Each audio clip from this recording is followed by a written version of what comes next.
unlimited access to the spa from now on. How could John keep this a secret? It's just evil, unforgivable. Without my knowledge, my in-laws' place had transformed into a luxury hotel. Now, I can enjoy the spa every day and indulge in delicious meals. But kidding aside, the thought of them using my precious son for their own desires, it's outrageous. They better be ready. My name is Amy, a 35-year-old office worker in the administrative department of a pharmacy. I live with my husband John and our first-grade son Edward. John and I met through a colleague at work, and from the moment we met, we clicked. We quickly became close, started dating, and were married the following year. With my obedient husband John and lively son Edward, I was leading a life of ordinary happiness. Another thing that makes me glad I married John is having his mother-in-law Renda in our lives. Having lost my mother early, I was raised by my father. My mother-in-law, who I barely knew as a mother figure, treated me like her own daughter since the start of our marriage. Amy, do you have any plans this Sunday? Why don't you and Edward come over for dinner? She would say, always treating us to delicious meals. When Edward was younger, she was a great support for my parenting struggles, even helping to pick him up from daycare when I couldn't leave work. Edward grew very attached to her, and spending Christmas at my in-laws had become a tradition for our family. Amy, your mother-in-law really is the best, isn't she? My colleague Emma would say, listening with an envious look. It was Emma who introduced me to John. They had been friends since college. Emma, with her bright personality and many friends, joined the company with me. We were close enough to share work frustrations, family matters, and personal issues. The pharmacists and other staff were kind, and the company had excellent benefits. Emma and other colleagues with children continued to work full-time as before our pregnancies. Recently, John's been saying he has to work on weekends and isn't home even on his days off, I said, sounding a bit discontented. Are you suspecting him of cheating? Emma laughed. That's laughable. But it was true. John had been away from home more often. Dad, are you working again today? Edward asked, wanting to play with John. I have to work, sorry, John said apologetically. I couldn't say anything back, feeling proud of John for working hard for our family. Little did I know back then that such dedication would turn into such a terrible betrayal. Rock, paper, scissors. Oh, the worst, I sighed. My workplace is usually closed on Sundays and holidays, but about once a month, we're on duty for the hospital gate on Sundays. Accordingly, our pharmacy also opens. It seems Christmas is our turn this time. We played rock, paper, scissors to decide who would work. Unfortunately, I lost. I wanted to spend Christmas at my in-laws, but no choice. I have to do my best, I muttered to myself, only to be chuckled at by the friend sitting next to me. It's not funny, I said to her. She laughed and apologized. Sorry. This woman is also an officer, and we met at the daycare. Her son Henry and Edward are very close, and our families have become friends. We used to go on trips together, though we've been too busy lately. Her husband Tom is also a kind and gentle person. Her name is Isabella. I call her Henry's mom, or Isabella. By the way, Isabella, thanks for playing with Edward in the park last Sunday when I had to work. When John had to take care of Edward on weekends, today I played with Henry in the park, Edward told me. When I asked John about it, he said he ran into Henry and his parents at the park by chance and played together. Really? I asked John, but his vague response frustrated me. By the way, mother-in-law called and said she's looking forward to Christmas. I can't make it, but have fun. I can't go because of work, so it looks like Christmas will be without me this year, I told Isabella. Mother-in-law sounded very disappointed when I told her I couldn't come, but maybe I'll put John to work and have him do a thorough house cleaning. It's been a while, she said, sounding quite excited about the idea. Feel free to use him as much as you like, I laughed as I talked with mother-in-law.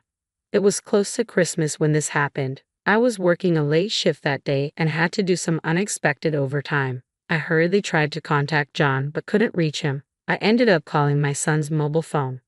Mom, are you done with work? Edward answered the phone with a cheerful voice, happy to hear from me. Sorry, Edward, Mom is working late. Can you put Dad on the phone? But Edward said John wasn't there. Wondering where they could be, I said, Hello, Amy. It must be tough working so late. John called and said he's going to be late because of work, mother-in-law said. Hello, Amy. It must be tough working so late. John called and said he's going to be late because of work, mother-in-law said. She told me that while she was preparing dinner in her house. John called her. Sorry, Mom. Amy's on a late shift and I should get home early, but I have to work overtime. Please help. After saying that, John hung up and couldn't be reached again. I was furious with John's actions. He hadn't contacted me at all, thinking maybe he wouldn't get caught. I rushed home. John still hadn't returned, and at the dinner table were mother-in-law and Edward, eating. Mother-in-law said she was happy to have dinner alone with her grandson. Even though I apologize, I really respect mother-in-law. John came home late that night. Hey, about work, you promised to take care of things when I have a late shift. Can you at least keep that promise? I said quietly, what can I do? It's work, I muttered to myself. John raised his voice and even suggested that I quit my job or become a part-timer. When John met me, he praised me for working in healthcare, but that John who said such nice things is no longer here. Our current lifestyle is also thanks to my income. Even though I'm an equal partner to John, he's been doing less housework lately and hasn't been taking care of Edward either. And this guy, hey, you're not cheating, are you? I looked at John with cold eyes. There's no way. You're overthinking, Amy. He suddenly changed his tone and put his arm around my shoulder. That said it all. John has always tried to appease me like this when he's lying or feeling guilty. How dare he cheat? He better be prepared. I was glad Edward was asleep. I didn't want to show our son such an ugly fight. From then on, we acted normal in front of Edward, but when it was just the two of us, we hardly talked or even made eye contact. When I told my colleague Emma about what happened, she said, "That guy is the worst. Let me know if you need anything." That was a cool thing to say. Days passed, and before I knew it, it was Christmas Eve. Take good care of Edward, will you? Say hello to Renda for me, I said to John, but as usual, he didn't even meet my eyes. I'm off then, he replied indifferently, and John and Edward left for my in-laws' house. What's with that attitude? It's so annoying, I thought to myself. I spent a lonely Christmas Eve alone in our eerily quiet house. There was no contact from John, but thinking he was having a good time with mother-in-law gave me a little peace of mind. I remembered mother-in-law saying she'd make John clean the house. I wondered if he was being worn out by chores and couldn't help but feel a bit of schadenfreude. Little did I know John was doing something unthinkable at that time. Christmas Day was busy with quite a few patients. Fortunately, I didn't have to work overtime, so I left work and went straight home. I planned to join my in-laws the next afternoon and spend the holiday with mother-in-law. Might as well enjoy some alone time for a change. As I was thinking this, my mobile phone rang. It was mother-in-law. Thinking it was going to be a complaint about John being lazy, I answered. Amy, Merry Christmas. You must be tired from working on Christmas. You did great. Mother-in-law's voice sounded kind, not irritated at all. Merry Christmas, Renda. I wish I could have spent it with you too. Is Edward just playing games? When I asked, mother-in-law fell silent. Even after calling Renda's name a few times, there was no response. I wondered if it was a bad signal. Amy, John and Edward didn't come here this year. I spent Christmas alone, mother-in-law finally said, and then began to sob over the phone. I was in a panic. John and Edward definitely left the house yesterday. Where could they possibly be now? There was a long silence between mother-in-law and me. I'll head over to your place right now, I said. It's about a 40-minute drive to my in-laws. On the way, my mind was filled with thoughts of Edward. What if they were involved in an accident or some incident? These worries spun in my head. When I arrived at my in-laws, mother-in-law was already waiting outside. As soon as she got into my car, I asked quietly, should we call the police? Mother-in-law slowly shook her head. As I wondered why, mother-in-law began to speak. Amy, I'm really sorry about my stupid son. Do you think John is having an affair? Mother-in-law looked at me with teary eyes, and I almost started crying too. What? Actually, that's when I remembered something and hurriedly drove to a certain place. When we reached our destination, I called Edward's mobile phone. Hello? Is Dad nearby? I asked. Yeah, he's here. Come quickly, Mom, Edward answered immediately. Even though we have been apart for only a day, Edward's voice sounded dear to me. What is it, Amy? I'm busy right now. I heard John's voice on the phone, sounding like he wanted to end the call. Immediately, hearing that voice made me feel intense loathing, wanting to confront him. Renda, you said something about making him clean, right? So, are you at your parents' house now? John's response on the phone was calm. Yeah, that's right, Amy. I can't wait to see you. When did he become so adept at lying as easily as breathing? I thought to myself, should I have quit my job? Should I have tried harder at home? But none of that justifies an affair. Oh, Sorenda, you started a luxury hotel. Does that mean unlimited spa access? How could John keep this a secret? I won't forgive him, I said in a low tone filled with hatred. On the phone, John seemed quite flustered by my accusation. His silence prompted me to continue. Hey, come out of the room. This is the luxury hotel I always wanted to visit. You said it was too expensive, remember? As I spoke fluently, John seemed to give up. I'm sorry, he said in a barely audible voice. I found this place using the GPS on Edward's mobile phone. This hotel, not far from my in-laws, was the place I wanted to visit. The fact that John, who said it was too expensive for me, was enjoying himself here with his mistress infuriated me. Perhaps it showed on my face because on the way to the hotel, mother-in-law kept apologizing. It was then that I found out for the first time that when I worked late shifts, mother-in-law was almost always the one taking care of Edward. I hadn't noticed because she would return home before I got back. John, who was terrible at cooking, used to buy ready-made food, and if mother-in-law tried to cook, he stubbornly refused her. Looking back, that must have been his strategy to keep me from finding out. Even during that short time, John was so enthralled with his mistress. Mother-in-law initially believed John was really working, but as his absences increased, her suspicions of an affair naturally grew. The climax was when mother-in-law saw John walking arm in arm with an unknown woman, looking intimate. She debated whether to consult me but decided against it. The main reason was that she didn't want to lose the chance to see Amy and Edward. Mother-in-law sobbed in the passenger seat, knowing she cared so much for us. Tears streamed down my cheeks too. Mother-in-law was more considerate of me and Edward than John ever was. This time, John had contacted her, saying he would spend some rare time alone with Edward but asked her to cover for him, saying he'd be at her house. Mother-in-law, suspecting a lie, worried about Edward and contacted me. I despised John from the bottom of my heart for involving so many people, I thought bitterly. At the hotel, after explaining the situation, we were made to wait in the lobby. Then, a man and a woman with guilty expressions on their faces emerged, along with Mom. I was getting bored. I played a law with Henry, who was Edward's friend from daycare. Henry looked around and said, "Looks like my dad hasn't arrived yet." He seemed a bit disappointed. John's mistress was Isabella, another mom from the daycare. I wasn't sure how long the affair had been going on, but these two fools had boldly involved our children. Apparently, they had told their sons that their respective parents would join them later. How despicable. John had booked 2 rooms, one for the children and the other for themselves. So repulsive. Thanks to the hotel's kindness, mother-in-law and I were allowed to stay in a room for a while, where she looked after the children in the other room. Isabella having an affair with my husband and then talking to me normally at committee meetings was unbelievable. I spoke in a calm tone. I thought Amy hadn't noticed anything. It was so funny. Isabella laughed. What is this woman? I never would have guessed that Isabella, who seemed so fragile and beautiful, was actually this spiteful. I stared at her quietly, pondering the unpredictability of people. John himself seemed a bit taken aback by Isabella's true nature. This woman, without being asked, happily began to talk about how and when she started her affair with John. Their relationship began when our children were in senior kindergarten.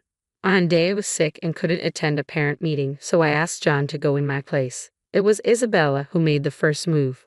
We had known each other as families and had each other's contact information. From that day on, they began to communicate more frequently. It started with complaints about their spouses but gradually turned into personal conversations. Soon, they began meeting more often, and it didn't take long for their relationship to become romantic. But now it's all over. What a pity, Isabella chuckled, her nonchalant attitude heard loud and clear. I said, "You seem quite relaxed for someone about to face serious consequences." Ignoring her surprised look, I stood up decisively, facing my bewildered husband. I said, "Come on, get up and check out. I've called a ride for you, so get ready quickly," I said with a slight smile as I left the room. Seeing Isabella's face twitch a bit from my remark felt oddly satisfying. Now begins the hellish drive. The trip isn't over until we're home, I thought to myself. After checking out, as we headed to the parking lot, Henry ran joyfully towards the person he was waiting for. Henry's dad, Tom, Isabella's husband. Sorry to keep you waiting, Henry. Have you been good? Tom said in his usual calm manner. Dad, can Edward and I go home first? Mom and you need to talk, Henry said gently, and the two boys happily got into my car. Thank you. We'll have a long talk on the way home, I said, glaring at Isabella. I had learned from contacting Tom that he was supposedly at work and Isabella had lied about visiting her parents far away to come here. Both of them were utterly despicable. I was forced to come here because John threatened to use Edward to ostracize Henry at school if I didn't. Isabella started with a shallow lie. Really? You seemed so eager to tell me everything just a while ago. I continued calmly. Isabella laughed. What is this woman? I thought, staring at her quietly, pondering the unpredictability of people. John himself seemed taken aback by Isabella's true nature. She happily began to talk about how and when she started her affair with John, and it was unbelievable to hear. Their relationship began when our children were in senior kindergarten. On a day I was sick and couldn't attend a parent meeting, so I asked John to go in my place. It was Isabella who made the first move. We had known each other as families and had each other's contact information. From that day on, they began to communicate more frequently. It started with complaints about their spouses but gradually turned into personal conversations. Soon, they began meeting more often, and it didn't take long for their relationship to become romantic. But now it's all over. What a pity, Isabella chuckled with a nonchalant attitude. I said, you seem quite relaxed for someone about to face serious consequences. I ignored her surprised look, standing up decisively, facing my bewildered husband.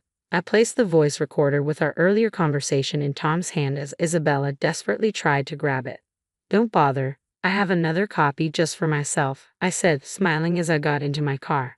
As I drove away, John's pathetic voice called out from behind, Wait, what am I supposed to do now? Go home alone. Oh, but I thought you might feel lonely, so I arranged a ride for you too. I pointed behind John. Behind him stood my colleague Emma and her husband, who was also a friend from college. Apparently, John owed him a big favor and couldn't stand up to him. I glanced over and saw they were already scolding him. Emma gave me a look that said, Leave it to me. Though my husband was a disappointment, I was lucky to have supportive people around me. As I expected, everyone's ride home was hellish. Isabella desperately denied her relationship with John in the car, but no one believed her with the voice recorder playing. Eventually, she admitted to having other affairs. I don't know if John was serious, but he was the one being played from the start. The reason Isabella targeted John was so petty because Edward got the lead role in a school play over Henry. I was furious. I planned to make him pay a hefty alimony. Henry's custody went to Tom, of course. He said he was going back to his parents' place, a bit far away. John came home late that night, looking like a ghost. It seems like he got a good scolding from Emma and her husband. John always said his college friends were very important to him, as if it were a mantra from the beginning of our marriage. Now, because of this incident, John probably won't be invited to their gatherings anymore. It's nothing but karma. He brought this upon himself. He should regret it. What angered me the most was that every time he met his mistress, John told Edward, Today it's a secret between us men, okay? Don't tell Mom. Edward kept that promise and never told me anything. When I found out, I was moved to tears. John and I successfully finalized our divorce. You stupid man, how can you face your late father now? Don't ever show your face again, mother-in-law said, slapping him. John finally realized the gravity of his actions and cried like a child. But my heart didn't waver. Afterward, John requested a transfer to a branch outside the prefecture. He paid the alimony and is keeping up with child support. As for me and Edward, we're living with mother-in-law at her place. I considered returning to my parents' home, but my father has remarried and has a new family. Living together would be impossible. Mother-in-law suggested we stay with her until our lives stabilize. People are often surprised by our unique relationship. But I still cherish mother-in-law like my real mother. I hesitated about what to call her, but I still call her Renda. We're keeping it a secret, but we plan to celebrate her 60th birthday at that hotel. I splurged and booked the most expensive room.